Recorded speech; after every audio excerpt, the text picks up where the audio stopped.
So you may have seen a certain commercial back in the early 2000s. The one with two doofuses that are tightening up the graphics on level 3. Hey guys, finished testing that game yet? I've got another one I need designed. We just finished level 3 and need to tighten up the graphics a little bit. Great. The commercial was, well, let's go ahead and be generous and say inaccurate.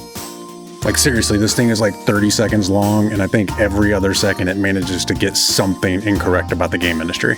But to be honest and fair to them, most mediums actually get it completely wrong whenever they try to depict video game development.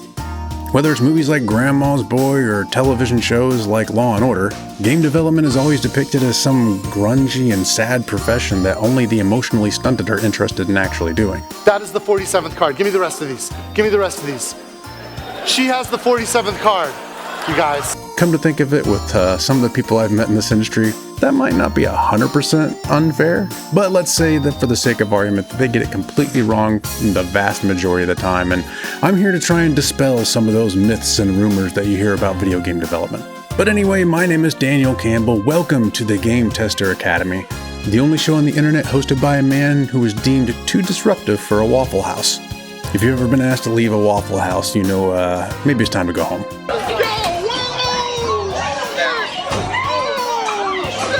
For those of you who've been with the channel for a while, you'll notice that I've made a video kind of like this before, actually probably a couple of times. So for y'all, I'm sorry to bore you with the same information again, but as we are speaking right now, there is another video uploading just for y'all. So you won't have to wait another 6 months for a video that you already know all the information from. So I wanted to use today to go over some myths and misconceptions about video game development, some about QA specifically, and what you can expect when you enter this magical and highly respected discipline in a great industry. Oh, sorry, what's that? Oh, I oversold the idea that this is a great job and a great industry that will take care of you and always look after you and not run you into the ground, leaving you a hollowed out shell of a human being that is just yearning for better treatment and pay. Now, the first myth to dispel, and one that I get all the time, is when people say, hey, what does a game tester do? Do you guys just play video games all day? I mean, yeah, you are playing the game to find bugs and document them, but there's so much more to it. And I'll be honest, it is a job. The vast majority of the time, you're probably not going to be enjoying yourself whenever you're performing QA. I mean, I do, but you know, I'm very not right, and as we've established many times. In fact, a huge chunk of your time will not be spent in-game at all. You'll spend just as much time going to meetings, talking to developers, documenting bugs, making test plans, and a plethora of other delightful side quests on your main mission to testing the game.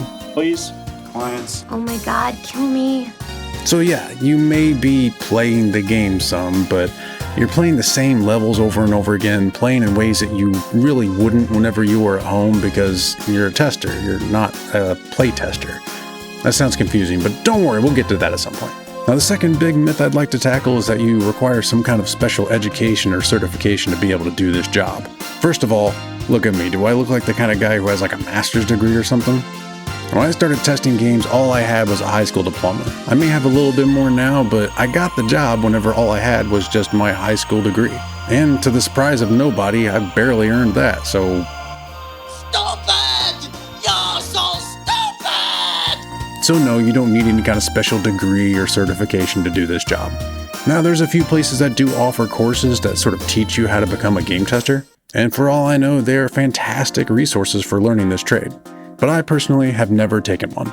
Unless you find yourself with a lot of extra cash and just morbid curiosity, then I probably would recommend against spending your money on a QA training program of any kind. And like I said, they may be having fantastic material. They may know exactly what they're talking about and are training people to be excellent QA testers. Like I said, I've never taken one.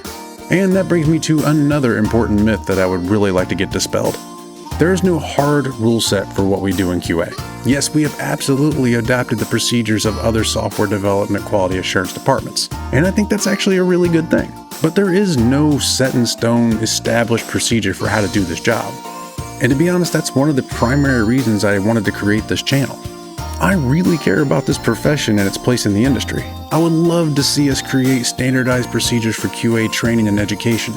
I feel like the only way this profession is going to be taken seriously is if we start to etch these things in stone. If we don't have standards and training that all QA tries to hold themselves to, then it's just a bunch of hired guns doing what they can to try and make sure they find bugs. Now, there are a few books about game testing out there, and I unfortunately have not read them, but I do plan on reading them and reviewing them for this channel. But I believe that education should be free and accessible to anybody who wants it, especially for a niche thing such as video game testing.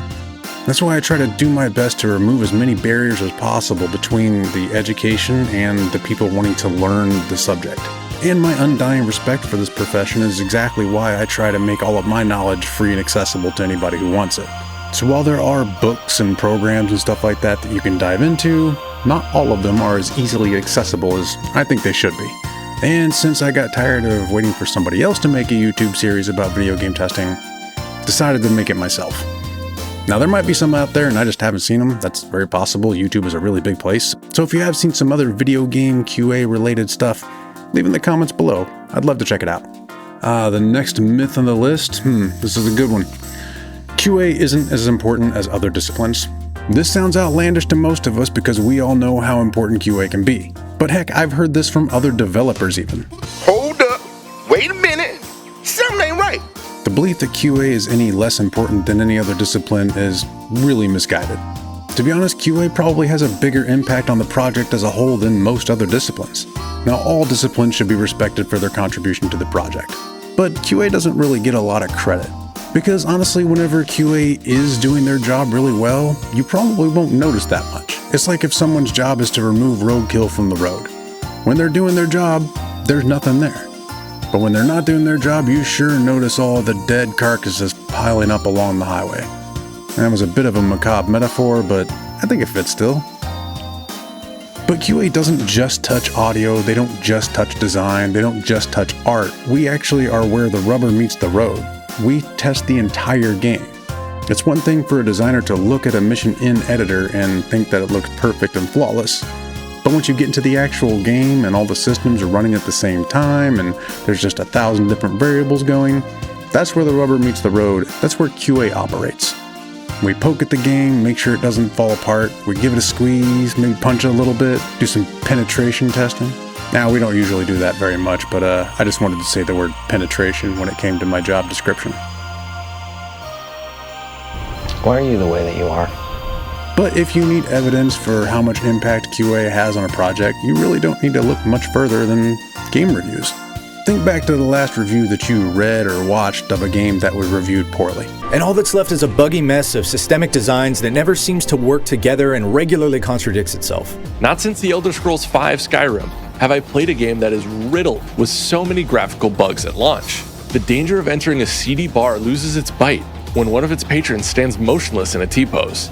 But it's so broken and glitchy and weird and you're swinging your arms around like... And when it's not about bugs, it's a lot of times about performance, which QA also tests.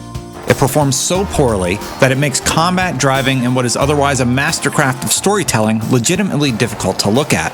Like what you see? Now, the next big myth that I'd like to dispel is people always seem to think that, hey, you have to be a programmer to get into this industry, right? You'll hear it from guidance counselors, teachers, coworkers, everybody in your life that doesn't know anything about video games will tell you that if you want to work in the game industry, you have to know how to program. But I am here to tell you that no, you don't really need to know how to program. In fact, you don't need to know how to program to work in most positions in the game industry. Heck, I know plenty of professional AAA designers that couldn't write a line of code to save their life.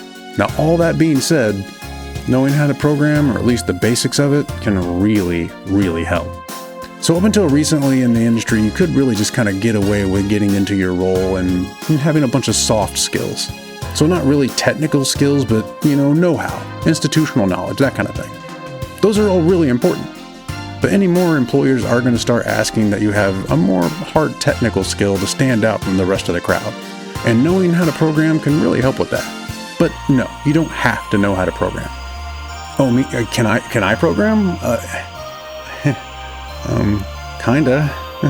Look, there's only so many times I can stare at a block of code for hours trying to figure out what's wrong, only to find out that I missed a semicolon. Everybody reaches their breaking point, and that was mine, okay?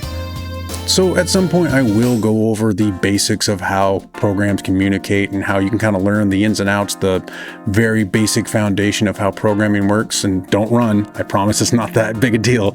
I'll go over that at some point, but you don't need to know how to program to do this job. Oh boy, this video is already far longer than I anticipated, so I think I'm going to wrap it up there for right now. So if you have any video game development questions or myths that you would like dispelled, please let me know, and I will be happy to do my best to answer whether they are true or false. And we'll go from there. So thank you so much for joining me. But for now, this episode is in the bag. My name is Dan Campbell. Welcome to Game Tester Academy. I hope you learned something, and happy testing. Here's where YouTube tells me where I'm supposed to instruct you to like and subscribe and all that, but you're smart, you're intelligent. If you want to do those things, you can find them on your own. You don't need me to do that, right? Right? That means you did it already without me saying anything. See, I knew you were a genius. I'll see you in the next one.